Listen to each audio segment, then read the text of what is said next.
सभी को मेरा नमस्कार। मैं खुशबू बंसल, सहायक आचार्य ABST, राजकीय महाविद्यालय सुमेरपुर से। आज हमारे लेक्चर का जो टॉपिक है वह है कैश फ्लो एनालिसिस, रोकड़ प्रवाह विश्लेषण। कैश, सबसे पहले अगर हम कैश की बात करें तो किसी भी संस्था के लिए नकद जो है वो एक महत्वपूर्ण मद होती है, महत्वपूर्ण संपत्ति होती है। अतः किसी भी प्रबंधक के लिए यह जानना आवश्यक होता है कि पूरे साल में उसने कहाँ कहाँ किन किन साधनों से कितनी रोकड़ प्राप्त की है और किन किन साधनों पर उसने रोकड़ खर्चे किए हैं। वैसे तो हम फंड फ्लो स्टेटमेंट भी बनाते हैं, लेकिन फंड फ्लो स्टेटमेंट में क्या होता है कि रोकड़ के साथ साथ में ऐसे ट्रांजैक्शन को भी शामिल कर लेते हैं जो कि नॉन कैश होते हैं, रोकड़ से संबंधित नहीं होते हैं। तो वहाँ पर यह जानना थोड़ा मुश्किल हो जाता है कि कैश का फ्लो कितना हुआ है, कैश का आवागमन ड्यूरिंग द ईयर कितना हुआ है। तो कैश से पर्टिकुलर कैश संबंधी जानकारी प्राप्त करने के लिए या कैश संबंधित कोई विश्लेषण करने के लिए हमें कैश फ्लो एनालिसिस करना पड़ता है। इसके अर्थ में अगर हम जाएं तो कैश फ्लो स्टेटमेंट हमें यह बताता है कि व्यवसाय में किन किन स्रोतों से रोकड़ प्राप्त हुई है और कहां कहां पर इसके उपयोग किए गए हैं। दूसरे शब्दों में कैश फ्लो स्टेटमेंट किसी व्यावसायिक संस्था के लेखांकन अवधि में किसी अकाउंटिंग पीरियड में रोकड़ के विभिन्न स्रोतों, मतलब कहां कहां से पैसा सोर्स किया गया है, रोकड़ आया है, एवं उपयोगों को प्रदर्शित करता है। कैश फ्लो एनालिसिस से संबंधित जो लेखा मानक होता है वह लेखा मानक 3 है और उसमें कैश का मतलब बता रखा है। तो वहाँ पर रोकड़ से आशय रोकड़ कोषों से लिया गया है, जिसमें 3 चीज़ों को शामिल किया गया है। एक तो कैश इन हैंड, एक बैंक बैलेंस जिसे हम बैंक में मांग जमा भी कहते हैं, और तीसरा जो शामिल किया गया है कैश के अंतर्गत वो किया गया है रोकड़ तुल्य, कैश इक्विवेलेंट्स। इसका अभिप्राय ये है कि जो शॉर्ट टर्म और मार्केटेबल सिक्योरिटीज़ जो होती है, जिन्हें हम बहुत ही कम समय में कैश में कन्वर्ट कर सकते हैं, उन्हें रोकड़ तुल्य में शामिल किया गया है और जिनमें की मूल्यों में परिवर्तन के कारण कोई जोखिम नहीं होती है। कैश फ्लो स्टेटमेंट की अगर हम विशेषताएं देखें तो या फिर तत्व देखें तो कुछ तत्व यहाँ पे बता रखे हैं। एक तो रोकड़ कोष, रोकड़ प्रवाह विवरण जो है वो रोकड़ कोषों के आधार पर तैयार किया जाता है। रोकड़ कोष का मतलब मैंने बता ही दिया है। रोकड़ कोषों में 3 चीज़ों को शामिल किया गया है यहाँ पर, cash in hand, bank balance और कैश इक्विवेलेंट्स। इस विवरण में रोकड़ कोषों से आशय बता ही मैंने दिया। तीसरा जो है जो मार्केटेबल सिक्योरिटीज़ होती है, जो तुरंत तरल योग्य संपत्तियाँ होती है, जो तीसरा रोकड़ कोषों में जो हमने तीसरा पॉइंट शामिल किया था, इसमें मैं बता चुकी हूँ कि इसमें मार्केटेबल अल्पकालीन तुरंत तरल होने योग्य विनियोगों को रोकड़ माना गया है। चौथी इसकी विशेषता ये है कि ये जो स्टेटमेंट होता है वो 2 अवधियों में होने वाले रोकड़ के परिवर्तन को शो करता है। मतलब 2019 की भी बैलेंस शीट क्वेश्चन के अंदर दे रखी होगी, 2020 की भी दे रखी होगी। तो 19-20 के दौरान रोकड़ में क्या क्या परिवर्तन हुआ है, कहाँ कहाँ से रोकड़ सोर्स किया गया है और कहाँ कहाँ पे इसका उपयोग किया गया है, इसके बारे में हम एनालिसिस करते हैं कैश फ्लो स्टेटमेंट में। अब हम कैश फ्लो स्टेटमेंट के ऑब्जेक्टिव पर जाएं तो जो पहला उद्देश्य होता है कैश फ्लो स्टेटमेंट बनाने का वह होता है कि विभिन्न वर्षों के रोकड़ प्रवाह विवरणों के विश्लेषण द्वारा हम भविष्य में रोकड़ के विभिन्न स्रोतों एवं उपयोगों का पूर्वानुमान कर सकते हैं। जो भी पास्ट में जो कैश के संबंध में व्यवहार रहे हैं, कहाँ कहाँ से आया है कैश, कहाँ कहाँ पे गया है, उसका एनालिसिस करके हम भविष्य में होने वाले कैश का पूर्वानुमान लगा सकते हैं।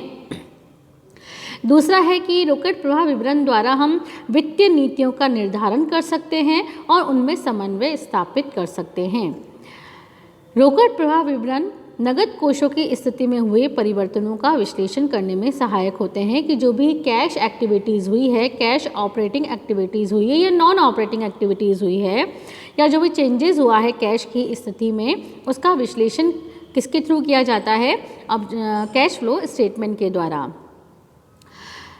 रोकड़ प्रवाह विवरण द्वारा बजट के मौलिक पूर्वानुमानों का रोकड़ प्रवाह के वास्तविक परिणामों से तुलना की जा सकती है। एक हम कैश बजट भी बनाते हैं, अगर हम बजटिंग में पढ़ते हैं तो कैश बजट के द्वारा जो हम रोकड़ संबंधित जो पूर्वानुमान लगाते हैं कि भविष्य में कितना कितना कैश आएगा किन किन गतिविधियों से और कहाँ कहाँ पे कैश खर्च करना पड़ेगा, तो उस पूर्वानुमान का हम वास्तविकता से वास्तविक परिणामों से तुलना कर सकते हैं, जो कि फाइनेंशियल कंट्रोल में बहुत लाभप्रद होती है।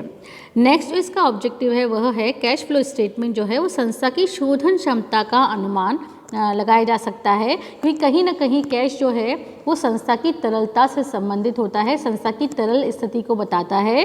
तो संस्था की शोधन क्षमता कितनी है या भविष्य में कितनी होगी, इसका अनुमान कैश फ्लो स्टेटमेंट के थ्रू लगाया जा सकता है। अब हम इसके महत्व के बारे में बात करें कैश फ्लो एनालिसिस के, तो पहला जो महत्व है वो है रोकड़ के आवागमन को प्रकट करना। इस विवरण के माध्यम से रोकड़ में कमी और वृद्धि इसके कारणों का विश्लेषण किया जाता है कि अगर कमी हुई है तो किस प्रकार से हुई है और वृद्धि हुई है तो किस तरह से हुई है। यह विवरण उन परिस्थितियों की भी व्याख्या करने में सहायक होता है जिसमें भारी शुद्ध लाभों के बावजूद रोकड़ शेष में कमी या भारी शुद्ध हानि के बावजूद रोकड़ शेष में वृद्धि होती है। कभी कभी ये होता है कि नेट प्रॉफिट तो बहुत ज़्यादा होते हैं व्यापार के अंदर, लेकिन अगर हम कैश की कंडीशन देखें तो रोकड़ में कैश बैलेंस में कमी आती है। तो कहीं ना कहीं ये जानने में सहायक होता है कैश फ्लो एनालिसिस के भारी लाभ होने के बावजूद भी रोकड़ में कमी क्यों हो रही है या भारी हानि होने के बावजूद भी रोकड़ में वृद्धि क्यों हो रही है। दूसरा जो है मतलब एक तरीके से रोकड़ के आवागमन को पूरा एनालिसिस कर देता है ये स्टेटमेंट। दूसरा जो है आंतरिक वित्तीय प्रबंधन में सहायक होता है। रोकड़ प्रवाह विवरण के माध्यम से रोकड़ के विभिन्न स्रोतों एवं उपयोगों का ज्ञान होता है, जिससे प्रबंधकों को संस्था के जो आंतरिक वित्तीय प्रबंध हैं जैसे कि प्लांट स्थापना, लाभांश का भुगतान करना है या फिर ऋणों का शोधन करना है से संबंधित कोई भी नीतियों का निर्धारण करने में सहायता मिलती है। तीसरा है वित्तीय नीतियों के नियोजन एवं समन्वय में सहायक। वित्तीय नीतियों के नियोजन का जो मुख्य आधार होता है वो रोकड़ होती है। तो जो प्रक्षेपित रोकड़ प्रवाह की सहायता से प्रबंधन को ये जानकारी मिलती है कि भविष्य में कितनी रोकड़ प्राप्त होगी, किन साधनों से प्राप्त होगी, उन साधनों में भी कितने आंतरिक साधन होंगे, कितने बाह्य साधन होंगे और कितने रोकड़ की अतिरिक्त व्यवस्था यहाँ पर करनी पड़ेगी। तो इसके आधार पर ही फिर जो बजट डिपार्टमेंट है वो रोकड़ बजट बनाता है। तो इस प्रकार से यह तकनीक जो है वित्तीय नीतियों के नियोजन एवं समन्वय में सहायक होती है। नेक्स्ट जो इसका महत्व है वो है नियंत्रण में इसका बहुत महत्व है कि जो कैश फ्लो एनालिसिस है वह व्यवसाय में रोकड़ शेषों पर नियंत्रण रख सकती है। जो भी व्यवसाय में जो कैश बैलेंस है उस पर कंट्रोलिंग हम रख सकते हैं इस एनालिसिस के थ्रू। रोकड़ बजट के पूर्वानुमानों की जो रोकड़ बजट के थ्रू जो कैश के संबंध में हम पूर्वानुमान लगाते हैं उससे फिर हम क्या करते हैं कि कैश फ्लो एनालिसिस के थ्रू वास्तविक परिणामों से तुलना कर सकते हैं। अगर आता है तो अंतर के कारणों को मालूम किया जा सकता है और फिर उस अंतर को दूर करने के लिए समाधान हेतु विभिन्न विकल्पों की जानकारी प्राप्त करके सुधारात्मक कार्यवाही की जा सकती है। इस प्रकार से यह रोकड़ के नियंत्रण में बहुत ही हेल्पफुल होता है। नेक्स्ट जो इसका महत्व है वह है अल्पकालीन वित्तीय निर्णयों में सहायक। अल्पकालीन कोई भी अगर फाइनेंशियल डिसीजन लेना है तो रोकड़ का सर्वोपरि महत्व होता है, क्योंकि किसी भी डिसीजन में सपोज करो कि हमें कोई भी अगर मशीनरी भी खरीदनी है तो सबसे पहले संस्था हमारा जो उसकी संस्था की लिक्विडिटी है कि उसके पास में कैश है या नहीं है तो वो उसे जानना बहुत आवश्यक होता है। अतः रोकड़ का पूर्वानुमान अल्पकालीन वित्तीय निर्णयों के लिए यह जानकारी प्रदान करता है कि संस्था की तरल स्थिति कैसी रहेगी और संस्था को अगर अल्पकाल में अगर कोई पैसे की आवश्यकता होती है तो तरलता की स्थिति को देखते हुए किसी भी व्यवहार को उसे करना चाहिए कि नहीं करना चाहिए, ये वो निर्णय ले सकती है। नेक्स्ट जो महत्व है इसका पूर्वानुमान में सहायक होता है। विभिन्न वर्षों के रोकड़ प्रवाह विवरण के विश्लेषण करके रोकड़ भविष्य के लिए हम रोकड़ से संबंधित पूर्वानुमान लगा सकते हैं कि भविष्य में रोकड़ के विभिन्न स्रोत क्या रहेंगे और उपयोग कहाँ कहाँ किया जाएगा। नेक्स्ट जो इसका महत्व है वो है प्रबंधकीय क्षमता का मापन। इस विवरण के माध्यम से रोकड़ प्राप्ति और उपयोग के प्रबंध की दक्षता और विभिन्न अल्पकालीन वित्तीय सौदों में प्रबंध की कार्यकुशलता का मापन प्रस्तुत करता है। जितना ज़्यादा कैश का मैनेजमेंट अच्छा होगा उतना ही उस प्रबंध की कार्यकुशलता का मापन हो सकता है कि प्रबंध जो है वो अच्छा काम कर रहा है। विक्रय प्रबंध की वसूली नीति में दक्षता परीक्षण की ये एक महत्वपूर्ण युक्ति है। अब हम जाएंगे, क्योंकि हर सिक्के के दो पहलू होते हैं, उसी प्रकार से कैश फ्लो एनालिसिस के कुछ महत्व अगर हैं तो कुछ सीमाएं भी हैं। तो पहली सीमा तो यह है कि जो कैश फ्लो एनालिसिस है वो कोषों के आगमन और बहिर्गमन को प्रस्तुत करता है। ठीक है, रोकड़ कोषों में शामिल रोकड़ तुल्य मदों के कारण तरलता का सही ज्ञान नहीं हो पाता, क्योंकि हमें पता है कि रोकड़ कोषों में हमने मार्केटेबल सिक्योरिटीज़ को भी शामिल किया था। तो इसी कारण जो एक्चुअल लिक्विडिटी का हमें सही ज्ञान नहीं हो पाता है, वास्तव में कितना कैश है हैंड टू हैंड हमारे पास में, तो वो उसका सही जो स्वरूप है वो हमें पता नहीं चल पाता। दूसरा जो है, कितना भी कैश फ्लो एनालिसिस हम बना लें लेकिन वो इनकम स्टेटमेंट और रोकड़ बजट का स्थापन नहीं हो सकता है।